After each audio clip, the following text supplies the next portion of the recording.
Morning student, this is the class 9 subject social science and this is the chapter 2nd of geography and the topic is physical feature of India and this is the lecture 3. And student, before starting the lecture, firstly we will recall previous lecture. In previous lecture we have studied about the formation of physical feature, and in India there are 6 physical features such as the Himalaya mountain, northern plain, peninsula plateau, the Indian desert, and the coastal plain, and the island. And yesterday we have discussed about the formation of Himalaya. And the Himalaya have 3 ranges: first Himadri, middle Himachal, and outer range is called Shivalik. And the Himalaya lie on the northern border of India like a physical barrier, and the Himalaya also act as a climatic barrier because they protect the northern plain in winter from the cold winds. So student, let's start our lecture, and today we will discuss second feature of physical division and today we will discuss about the northern plain, and northern plain is the second features of physical feature. And northern plain area is very fertile area and this is also called agriculture area. And second classification, northern plain on the basis of location and on the basis of relief.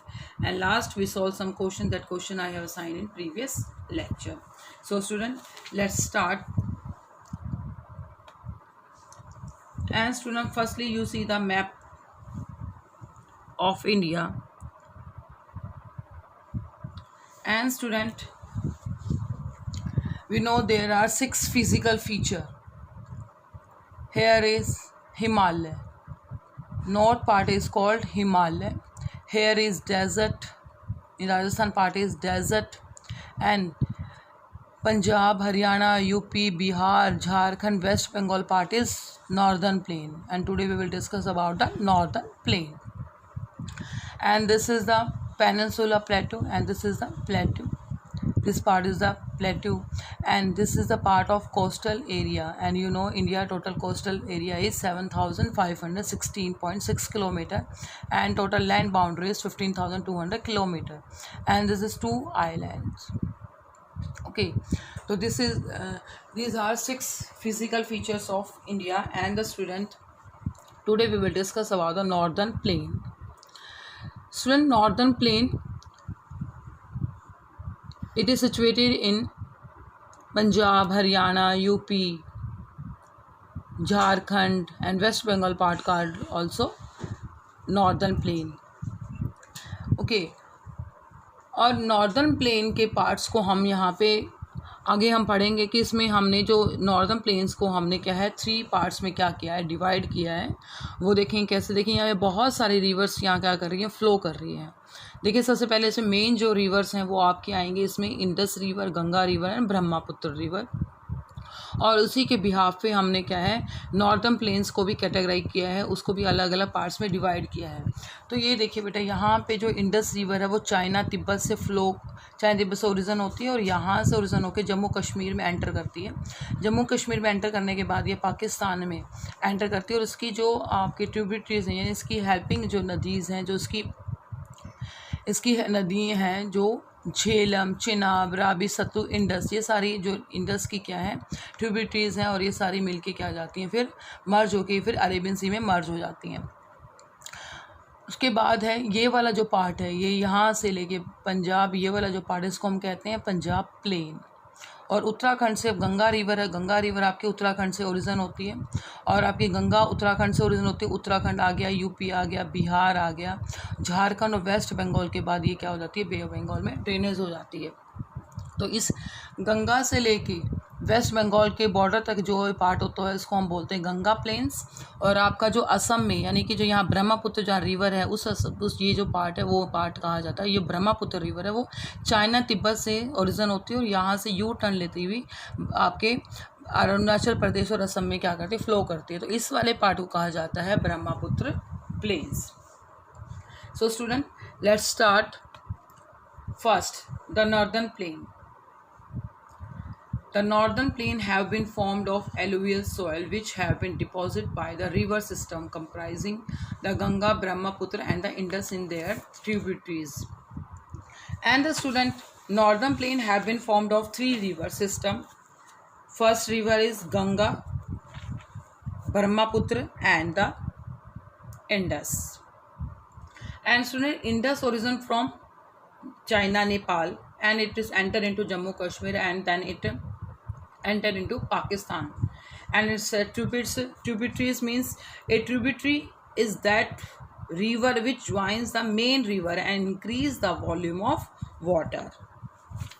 And the tributaries generally found in the upper or middle course of a river.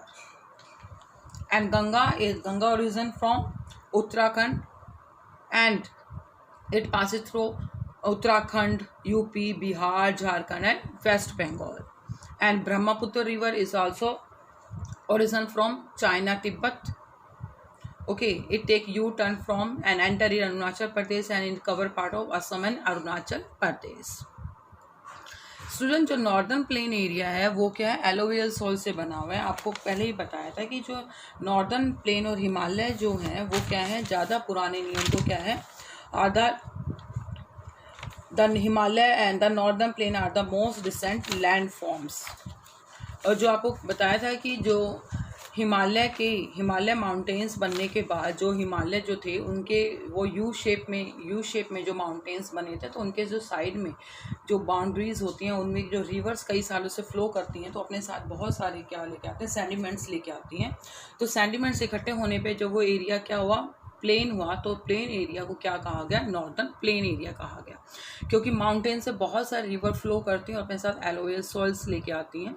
और जो reverse होती हैं वो perennial होती हैं, यानी कि पूरे 12 महीने बहती रहती हैं, तो अपने साथ बहुत सारी सैंडल सिल्ट लेके आती हैं. इसलिए वहाँ जो एरिया बना उसको कहा जाता है नॉर्दर्न प्लेन, और इसीलिए कहा जाता है Himalaya and the northern plain are the most recent land form.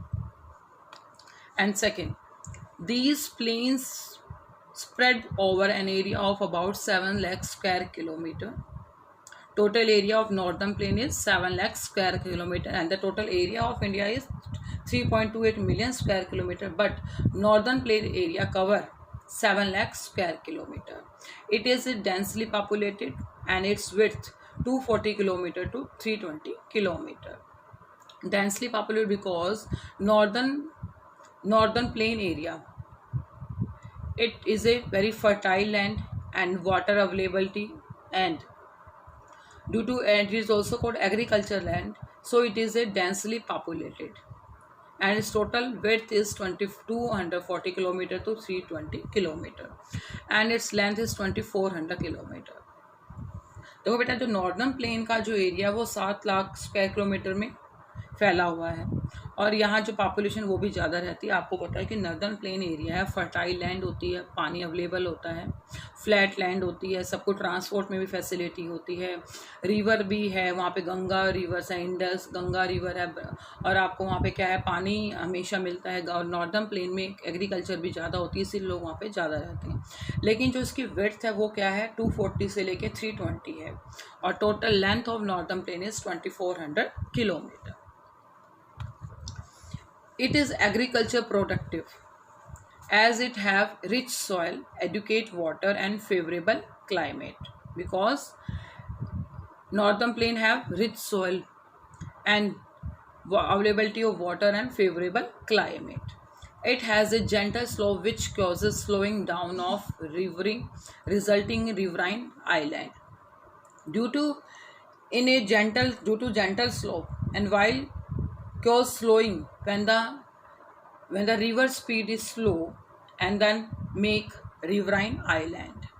Riverine island means क्या होता है, रिवर्स जैसे आपके जब ऊपर से फ्लो करती हैं तो उसकी स्पीड बहुत ज़्यादा होती है, लेकिन जैसे ही वो क्या होती है, प्लेन एरिया में आती है, यानी प्लेन एरिया में आती है तो उनका जो स्लोप है वो क्या होता है, जेंटल होता है, उनकी जो स्पीड है वो कम हो जाती है। स्पीड कम हो जाने से जो वो अपने साथ सेंडिमेंट्स जो लेके आती हैं तो वो सेंडिमेंट्स एक जगह क्या होते हैं, डिपॉजिट होने लग जाते हैं। डिपॉजिट होते हैं तो वो कई सालों तक जो जो मटेरियल होता है उसमें पेबल्स भी होते हैं, स्टोन्स भी होते हैं, उसमें मिट्टी भी होती हैं, तो वहाँ एक जगह वो इकट्ठे हो जाते हैं, नदियों के बीच में चलते जाते एक जगह इकट्ठे हो जाते हैं। इकट्ठे होने के बाद वो एक लैंड बन जाती है।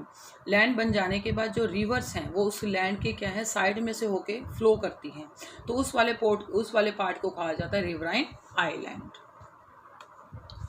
And various geographical feature as riverine island, doab and distributaries.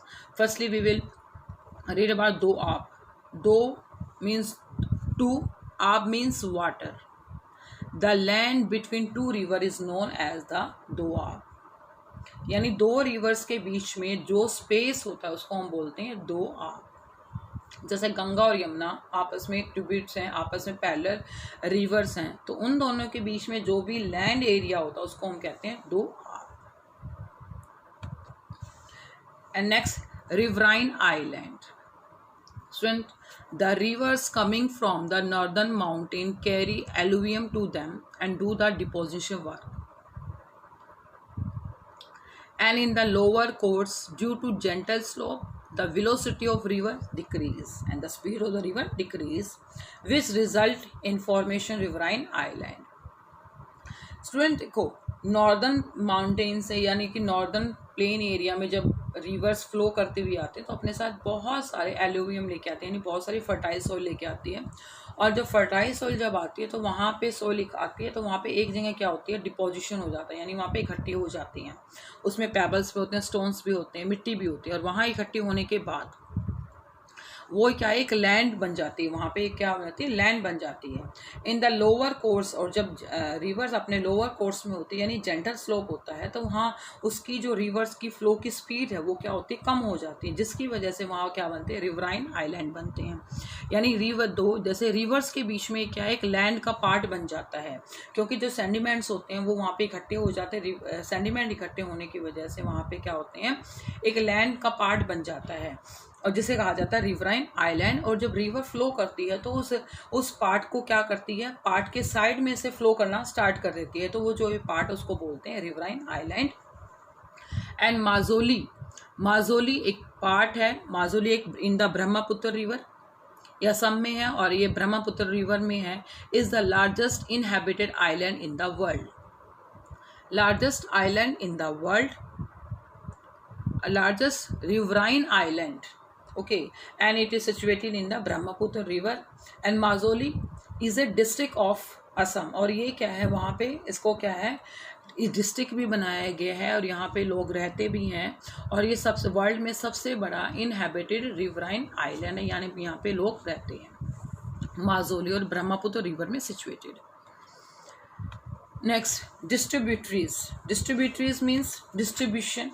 Tributaries तो means main river, enter into main river, but distribute means distribution, and the river in their low course split into numerous channels due to the deposition of silt. Example, Hooghly and Meghna is a distributary of Ganga. West Bengal में Hooghly river है और मेघना क्या है, Ganga river की क्या distributary है। जैसे देखो स्टूडेंट, डिस्ट्रीब्यूटरी क्या होती है, जब मेन रिवर्स में से जब काफ़ी सारे चैनल बन जाते हैं, जब एक रिवर फ्लो करती है और फ्लो करने के बाद जब वो उसमें बहुत सारे सेंडिमेंट्स भी होते हैं, और सेंडिमेंट जब ज़्यादा होने की वजह तो सेंडिमेंट ज़्यादा हो जाते हैं तो जो रिवर्स है उसके बहुत सारे चैनल बन जाते हैं, यानी उनमें से बहुत ज़्यादा मेन रिवर्स में से बहुत ज़्यादा डिस्ट्रीब्यूशन हो जाता है, उसको कहा जाता है distributaries. And the example of Hooghly and मेघना, and it is that river which originate from a main river, it is form near the river mouth before it fall into the sea. यानी समुद्र में मिलने से पहले जो उसमें क्या है, जो मेन रिवर उसके बहुत सारे चैनल बन जाते हैं, उसको बोलते हैं distributaries. And next, classification of northern plain. तो अभी तक बेटा हमने पढ़ा कि हिमालय जो है, हिमालय की टोटल जो है डिस्टेंस वो 7 लाख स्क्वायर किलोमीटर है, 240 to 320 किलोमीटर उसकी विड्थ है और 2400 किलोमीटर लॉन्ग है। और देखिए मोस्टली जो है ये आपके क्या है, माउंटेन से, माउंटेन की जो में से जो रिवर्स फ्लो करती हैं, रिवर फ्लो करती है जैसे गंगा, इंडस एंड ब्रह्मपुत्र, अपने साथ बहुत सारे सेंडिमेंट्स लेके आती हैं। और जब सेंडिमेंट्स इकट्ठे हो जाते हैं, डिपोजिशन वर्क होता है, तो वहाँ से नॉर्दर्न प्लेन एरिया बनता है। जो नॉर्दर्न प्लेन एरिया है वो 7 लाख स्क्वायर किलोमीटर है। अब हम पढ़ेंगे क्लासिफिकेशन नॉर्दर्न प्लेन्स। मैंने आपको पहले ही बताया था कि हमने classification northern plain on the basis of location. Punjab plains means area of Punjab is called Punjab plains, second Ganga plains, and third Brahmaputra plains. Firstly, you see the map of India, and student, you know this part Punjab, here is Punjab, Haryana, यहाँ ये लो जो part है इसे हम कहते हैं Punjab plane. एक तो यहाँ पे क्या है, इसमें कौन कौन से रिवर है पंजाब में, जैसे कि इंडस रिवर है, और यहाँ पे झेलम, चेनाब, रावी, सतलुज की क्या है ट्रिब्यूटरीज हैं। इंडस रिवर यहाँ से फ़्लो करती है तिब्बत चाइना से, यहाँ से फ़्लो करती है जम्मू कश्मीर में आती है। और क्या है यहाँ पे पंजाब के कुछ पार्ट है, पंजाब का कुछ पार्ट पाकिस्तान में और कुछ पार्ट आपके इंडिया में है। और यहाँ पे फिर क्या अपनी उसकी ट्रिब्यूट के साथ मिलती हुई इंडस रिवर फिर बाद में क्या अरेबियन सी में ड्रेनेज हो जाती है। तो यहाँ इस वाले पार्ट को, पंजाब वाले पार्ट को हम कहते हैं पंजाब प्लेन। ओके और गंगा, जहाँ से गंगा ओरिजिन होती है, गंगा से लेके वेस्ट बंगाल के बॉर्डर तक जो भी पार्ट होता है इसको हम कहा जाता है गंगा प्लेन।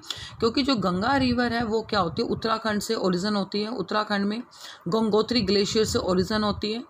और उसके बाद गंगोत्री उत्तराखंड में आती है, फिर यूपी में, बिहार में, झारखंड में और वेस्ट बंगाल जाके फिर क्या है बे ऑफ बंगाल में मर्ज हो जाती है। तो इस वाले पार्ट को हम कहते हैं गंगा प्लेन। और जो ये वाला पार्ट है असम और अरुणाचल प्रदेश में ब्रह्मपुत्र रिवर, ब्रह्मपुत्र चाइना तिब्बत में ओरिजिन होता है, और यहाँ से ये यू टर्न लेती हुई अरुणाचल प्रदेश में एंटर करती हुई, और असम और ब्रह्मपुत्र है वो असम और अरुणाचल प्रदेश वाले पार्ट में। इसलिए नॉर्दर्न प्लेन्स को 3 पार्ट्स में क्या किया गया है, डिवाइड किया गया। So discuss first Punjab plain. Firstly Punjab plain and the western part of the northern plain. Punjab plain को कहते हैं western part of the northern plain, and it is formed by Indus and its tributaries. Punjab plain was formed by Indus river and with the other 5 rivers such as important rivers such as Ravi, Beas, Satluj, Jhelum and Chenab. And the large part in Pakistan, means Punjab plain, the mostly part of Punjab plain is situated in Pakistan.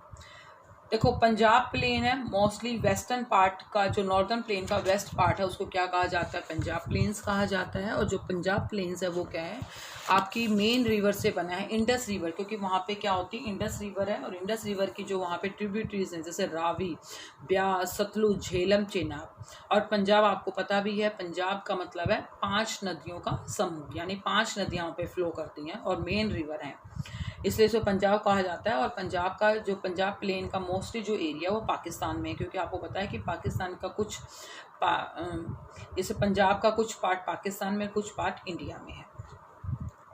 Next, this section dominate by doab. बताया आपको कि Doab land between 2 reverse, यानी जो reverse के बीच में जो भी land part होता है उसको बोलते हैं दोआब। और पंजाब वाले पार्ट्स में बहुत सारे क्या पाए जाते हैं, दोआब पाए जाते हैं। जैसे पंजाब भी आपने पढ़ा है, पंजाब मीन्स पंच प्लस आप, पंच मीन्स 5 एंड वाटर, आप का मीन्स वाटर। पंजाब का means land between the 5 river, Punjab का जो ज़मीन है वो क्या 5 नदियों के बीच में है, यानी वहाँ पे 5 नदियाँ क्या करती, फ्लो करती है, और वहाँ पे बहुत ज़्यादा क्या पाए जाते हैं, दोआब पाए जाते हैं। तो इसलिए जो पंजाब प्लेन है वो क्या है, आपका बिल्कुल वेस्टर्न पार्ट है। वेस्टर्न पार्ट वाले पार्ट को पंजाब प्लेन्स कहा जाता है, और वहाँ पे इंडस है, उसके साथ 5 नदियाँ वहाँ क्या करती, फ्लो करती हैं। और वहाँ पे जो लार्जेस्ट पास पाकिस्तान में है, और यहाँ पे बहुत सारे दोआब पाए जाते हैं, क्योंकि यहाँ पे बहुत सारी नदियों के बीच में बहुत सारा स्पेस होता है, इसलिए हम क्या करते हैं दोआब। तो पंजाब को भी कहते हैं 5 नदियों का समूह, क्योंकि यहाँ पे 5 रिवर क्या करती हैं, फ्लो करती हैं, और land between the 5 river is called Punjab. Next, Ganga plain. You know, Ganga origin from Uttarakhand, and Ghaghar origin from Uttarakhand. Ghaghar, it is river in Uttarakhand and it extend between Ghaggar and Tista river. Tista means Tista river and Tista river origin in Sikkim. तो जो आपके उत्तराखंड से लेके सिक्किम तक का जो part है यानी वेस्ट बंगाल के जो बॉर्डर वाला पार्ट है उसको हम कहते हैं Ganga plains. It is spread over the states of north India, Delhi, Haryana, UP, Jharkhand and West Bengal. और जो गंगा प्लेन है, आपको बताया कि गंगा ओरिजिन होती है आपकी उत्तराखंड से और उसके बाद ये क्या करती है, फ्लो करती है. तो जो नॉर्दर्न प्लेन का जो एरिया है उसमें आपका इंडिया में जो दिल्ली है, हरियाणा है, यूपी, झारखंड, वेस्ट बंगाल के पार्ट को हम कहते हैं गंगा प्लेन्स. उसके बाद है Brahmaputra plains. To the east to the Ganga plain, यानी गंगा प्लेन के ईस्ट वाले पार्ट को हम बोलते हैं ब्रह्मपुत्र प्लेन, क्योंकि उसके ईस्ट में गंगा प्लेन के वेस्ट में पंजाब प्लेन और गंगा प्लेन के ईस्ट में आपका है Brahmaputra plain. And they cover the areas of the Assam and Arunachal Pradesh. जो ब्रह्मपुत्र एरिया है, जो प्लेन है, वो क्या करता है, असम और अरुणाचल प्रदेश एरिया को क्या करता है, कवर करता है. तो student, these are the three classification on the basis of location. Is first Punjab plain, second Ganga plain and third Brahmaputra plain. And next you see यहाँ देखिए बेटा, ये वाला जो पार्ट है ये क्या है, पंजाब प्लेन. ये वाला जो पार्ट है वो क्या है, पंजाब प्लेन, ये वाला. उसके बाद ये वाला पार्ट गंगा प्लेन और ये वाला पार्ट है आपका ब्रह्मपुत्र प्लेन एरिया. ओके, अब हम पढ़ेंगे कि यहाँ जो है आपके नेक्स्ट है कि रिलीफ फीचर और भी बहुत ज़्यादा फॉर्म्ड होते हैं, बहुत ज़्यादा होते हैं. और आप ये देखिए नॉर्दर्न प्लेन में यहाँ जो माउंटेन्स थे उससे पहले शिवालिक, उसके यहाँ से क्या होती हैं आपके नॉर्दर्न प्लेन एरिया स्टार्ट हो जाता है. तो इस वाले पार्ट में आपके क्या होती है, भाबर, वहाँ पे रिलीफ फीचर है, वहाँ पे यहाँ पे बनेंगे भाबर और भाबर के जस्ट नीचे बनेंगे तेराई. इस वाला जो पार्ट है ये होता है तेराई वाला पार्ट. ओके, तो सुन, अब देखिए बेटा, यहाँ से आपकी रिवर्स थी, तो ये वाला पंजाब रिवर और ये वाला गंगा प्लेन और वो वाला Brahmaputra river. Next, relief feature on the northern plain. And on the basis variation in the relief feature, and the first feature is Bhabar, second Terai, fourth Khadar and last Bangar.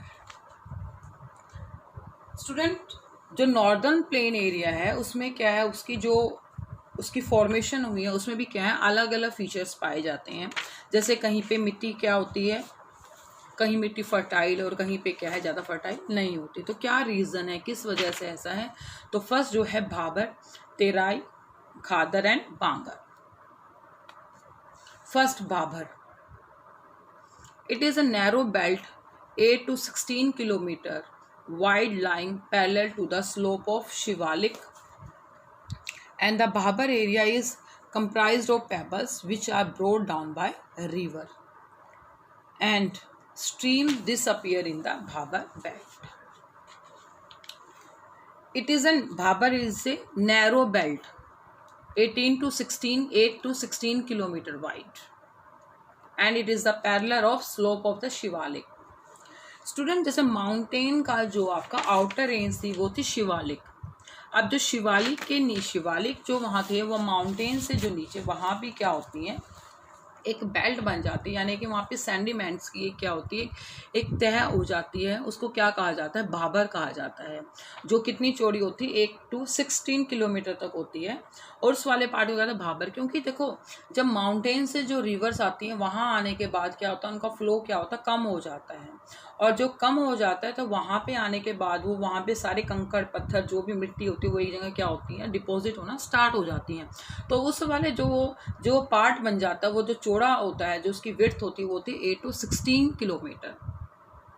और जो Bhabar area है वो किससे बना होता है, pebble से. जो नदियों के द्वारा जो भी पैबल्स जो लाए गए हैं उसमें देखो आपने देखा होगा बहुत सारे बड़े पत्थर होते हैं, छोटे पत्थर भी होते हैं, क्योंकि रॉक से बहुत सारे सैंडिमेंट्री रॉक से बहुत से होते हैं जिसमें क्या होते हैं, छोटे और बड़े पत्थर होते हैं, मिट्टी भी होती है. तो जो बाबर है वो क्या होता है, बिल्कुल शिवालिक के फुट हिल्स पे बनता है। फुट हिल्स यानी कि और पैरेलल होता है उसके शिवालिक के। फुट हिल्स यानी कि जैसे शिवालिक के अपर पार्ट है, और फुल हिल्स यानी कि इसके डाउन पार्ट वाले को हम क्या कहते हैं, भाबर कहते हैं। और भाबर क्या बनता है, पेबल से बनता है। Stream disappear in the Bhabar belt. और कई बार बहुत ज़्यादा पेबल्स होने की वजह से जो स्ट्रीम है यानी रिवर है, और कई बार वो नज़र भी नहीं आती। और कई बार पानी मतलब पत्थर मतलब बहुत ज़्यादा पेबल्स होने की वजह से जो पानी है वो बिल्कुल क्या होता है, नीचे की तरफ चला जाता है, और पत्थर है वो ऊपर नज़र आता है। तो ऐसा लगता है कि यहाँ पे पानी है ही नहीं। तो इसलिए stream disappear in the Bhabar belt. Next, Terai. अब स्टूडेंट जैसे भाबर वाला जो पार्ट है वो क्या है, बिल्कुल आपके शिवालिक रेंज से बिल्कुल नीचे वाला पार्ट है, वहाँ पे बहुत सारे पेबल्स होते हैं। अब आगे है तेरई। तेरई जो है, ये वाला जो पार्ट है, it lies in the south to the Bhabar belt. ये क्या है, भाबर जो बेल्ट है यानी शिवालिक से जो नीचे आपका भाबर बेल्ट है, उसके बाद आपकी आती है तेरई। तेरई जो रीजन है वो क्या है, साउथ में आता है, भाबर के बिल्कुल साउथ में आता है। इट इज़ क्योंकि जब बाद में क्या है, पत्थर कंकड़ पत्थर एक जगह इकट्ठे होने के बाद उसके बाद क्या हो जाते हैं, उनकी डिपोजिशन कम हो जाती है, और आगे क्या होती है, रिवर फ्लो करने लग जाती हैं। और रिवर में कई बार क्या होती है, बाढ़ आने से या पानी ज़्यादा ओवरफ्लो होने की वजह से वो बहुत ज़्यादा क्या होती हैं, उसे पानी बहुत ज़्यादा हो जाता है। पानी बहुत ज़्यादा होने की वजह से जो रीज़न है, जो एरिया है, वो बहुत ज़्यादा क्या होता है, वेट हो जाता है, यानी वहाँ पे बहुत ज़्यादा पानी रहता है, स्वैम्पी होता है, दलदल बन जाता है, मर्शी रीजन। और जहाँ पे बहुत ज़्यादा पानी इकट्ठा हो जाता है तो उसमें क्या है, पानी और मिट्टी इकट्ठी हो जाने के वहाँ पे क्या बन जाता है, मर्शी, यानी कि वहाँ पे दलदल हो जाता है। और जहाँ पे दलदल वगैरह ज़्यादा होगा वहाँ पे क्या होंगे, फॉरेस्ट होंगे। जैसे आपने देखा मैनग्रोव फॉरेस्ट है, mangrove forest lie in the marshy region, and it is a vast forested land but cleared to create agriculture land. Tarai है, वहाँ पे बहुत तराई वाले रीजन में बहुत ज़्यादा क्या होते हैं, फॉरेस्ट होते हैं, लेकिन क्या है, तराई वाले रीजन को क्या है, वहाँ पे उसको ठीक करके वहाँ पे एग्रीकल्चर लैंड बनाया गया था। क्योंकि बहुत सारे पार्ट्स पे जब तराई रीजन होंगे तो एग्रीकल्चर लैंड के लिए क्या होगी, जगह काफ़ी कम रहेगी, तो इसलिए क्या उसको साफ़ किया गया था। And the two settle migrant from Pakistan after partition. और तेराई वाले रीजन में भी क्या है, बाद में वहाँ तेराई वाले रीजन को कभी कुछ साफ़ किया गया, उसको एग्रीकल्चर लैंड बनाया। क्योंकि एक तो आफ्टर पार्टीशन होने के बाद पाकिस्तान से भी बहुत सारे लोग आए, तो वहाँ उनको रहने के लिए भी स्पेस चाहिए कि ना, तो उनको रहने के लिए तो वहाँ पर क्या है, तेराई रीजन को क्या है, साफ़ किया गया। तो इसलिए जो है वहाँ पे पाकिस्तान से आने वाले लोगों को वहाँ पे ठहराया गया, यानी वहाँ पे भी लोगों को रहना पड़ा था, तो इसलिए इसको कहते हैं Terai region. Terai region means जो आपका क्या होता है, जो आपका जो साउथ जो बाबर के बिल्कुल साउथ में है, और यहाँ पे जो ज़्यादा पानी होने की वजह से जो एरिया क्या दलदल बन जाता है। लेकिन क्या है, यहाँ पे दलदल होने की वजह से यहाँ पे काफ़ी सारे क्या होते हैं, फॉरेस्टेड होते हैं। लेकिन क्या बाद में क्या है, ज़्यादा एरिया को कल्टिवेशन करने के लिए इनको साफ भी किया गया था, इनको एग्रीकल्चर लैंड भी बनाया गया था। तो ये हमारे भाबर और तेराई जो है हमारे नॉर्थर्न प्लेन में पाए जाते हैं। नेक्स्ट, भांगर। भांगर आपने सुना होगा, जैसे हम घर में भी बोल देते हैं, भांगर मीन्स पुरानी चीज़ें, पुराने सामान। And Bhangar is also called, it is an old alluvium. Bhangar और Khadar are the part of soil, यानी ये सोइल के ही पार्ट है, भांगर एंड खादर। जो आपकी काफ़ी करोड़ों साल पहले से जो आपकी मिट्टी की जो सॉइल फॉर्मेशन है उसी को हम बोलते हैं भांगर, यानी जो पुरानी मिट्टी है उसको बोलते हैं भांगर। It is less fertile and it contains a कंकड़ नोड्यूल्स। और इसमें बहुत सारे क्या होते हैं, कंकड़ होते हैं, कंकड़ यानी पेबल्स होते हैं। It is found in upper course of the river. और ये ज़्यादातर कहाँ पाए जाते हैं, रिवर्स के अपर कोर्स में, साइड वाले पार्ट में क्या है, मोस्टली क्या होते हैं, भांगर, यानी वहाँ पे कंकड़ पत्थर जो इकट्ठे हुए होते हैं कई सालों से, उनको हम क्या बोलते हैं, भांगर। और भांगर क्या होते हैं, वो लेस फर्टाइल होते हैं और पुरानी सॉइल होती है, उसमें बहुत सारे कंकड़ होते हैं। And the largest part of the northern plain is formed of older alluvium and they lie above the flood plain of the river। और ये कहाँ है, ये रिवर्स के अपर पार्ट पे क्या होते हैं, सिचुएटेड होते हैं, और इसमें बहुत सारे कंकड़ होते हैं। कंकड़ ज़्यादा होने की वजह से ये फर्टाइल भी क्या होते हैं, काफ़ी कम होती हैं। नेक्स्ट है खादर। खादर मीन्स न्यू सॉइल, भांगर पुरानी, खादर नई। It is new alluvium soil and it is very fertile because, क्योंकि देखो बेटा हर साल क्या होती हैं, रिवर्स फ्लो करती हैं, और रिवर्स फ्लो करती हैं, और कई बार क्या होता है ओवरफ्लो होने की वजह से, या कई बार क्या होता है बाढ़ आने की वजह से भी क्या होती हैं, पानी का बहुत सारा फ्लो होता है। और जब मिट्टी हर साल, जब इसमें क्या होती हैं, जब नदियाँ फ्लो करती हैं तो अपने साथ बहुत सारी मिट्टी लेके आती हैं, जो नई मिट्टी आती रहती है हर साल, जो रिन्यू होती रहती है, उसको बोलते हैं खादर। और जब नई मिट्टी आती रहती है तो उसको वो होती है फर्टाइल होती है। It does not contain the कंकड़ नोडुल, उसमें बहुत ज़्यादा कंकड़ भी नहीं होते, बहुत ज़्यादा फर्टाइल होती है। और जिस भी एरिया में खादर मिट्टी होती है वो बहुत एरिया क्या होता है फर्टाइल होता है, और एग्रीकल्चर लैंड के लिए बहुत ज़्यादा इंपॉर्टेंट है।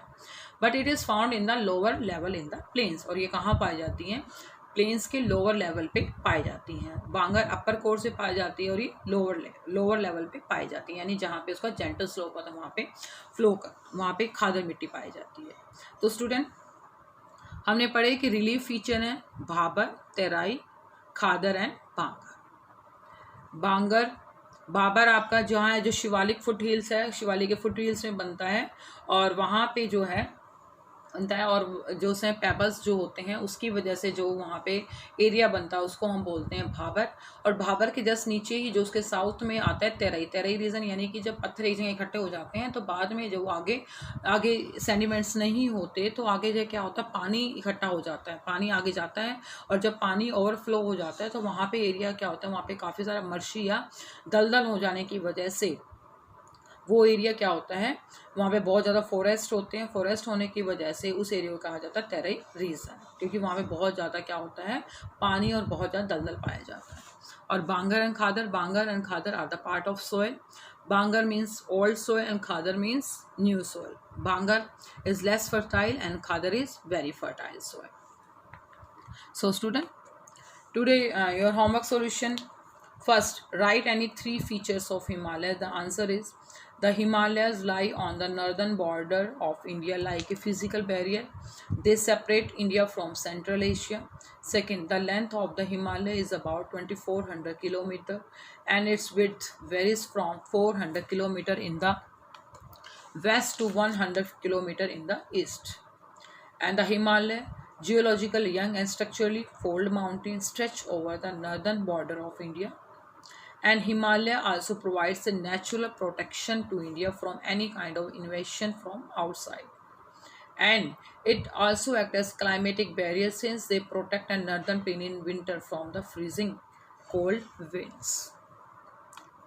Question number second, which is the highest peak of the world? Where is it situated? Mount Everest is the highest peak and it is located in Nepal, and total length is 8,848 meter.